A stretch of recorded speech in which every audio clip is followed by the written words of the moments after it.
I believe that Kyrie Irving is the key to this series. And I say that because of this. For Kyrie Irving's career, he's always been, how do I say this? Let me look at his statistics really quick. Why is this shit grayed out, bro? Oh, because it's 1 year. Okay, so for most of his career, he's never been this, I'm going to take 30 shot attempts and try to score 50 points a game. Even in his early years without LeBron James. And obviously, when you get a player like LeBron James, you're obviously not going to be going for 40, 50 a game a night. And so,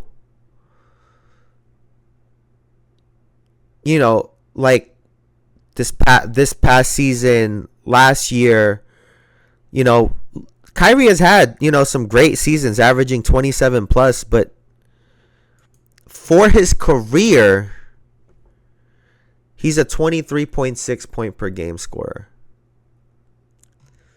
And that's not to diminish what he does or how great he is.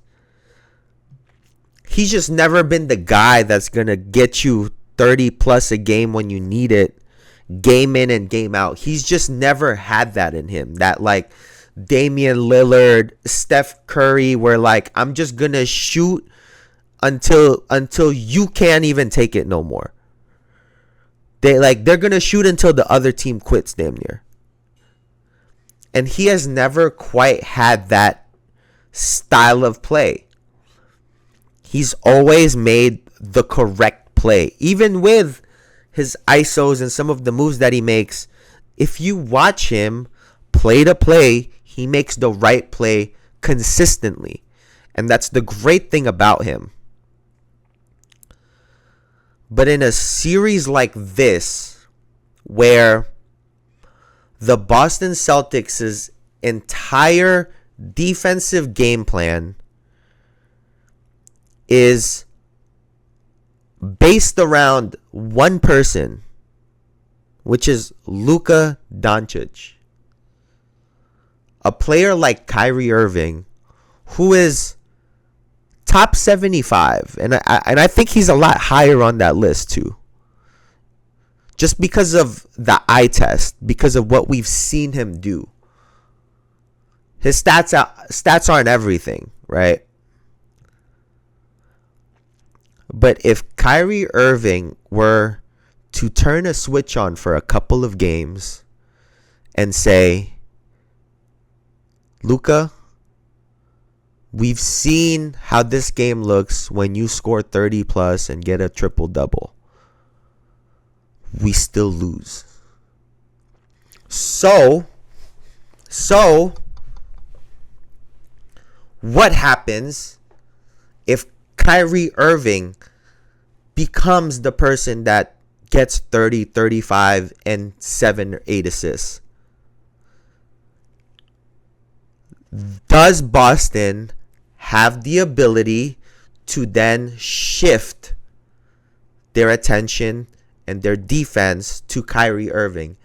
And if that were to happen, how does that then impact Luka Doncic, who ends up getting scenarios where he's like, oh shit, there is no one on me?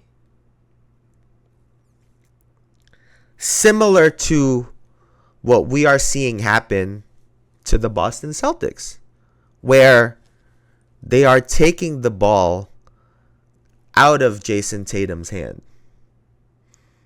And listen, I get it.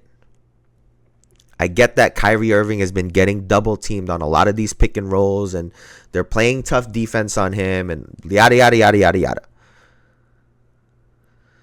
However, and I also understand this, that this has never been his play style. I'm going to dribble the ball up, push the ball up and down the. But he's the only one that's capable of it. He's the only one that, out of him and Luka and the other guards that they have on this team, he's the only one capable of really pushing the floor and really pushing the pace. If he gets to dribble further from the basket and have more space from his defenders, I think he'll have more success. If he's able to do pick and rolls from the middle of the floor where Luka has been able to do pick and rolls, I think Kyrie will have some success.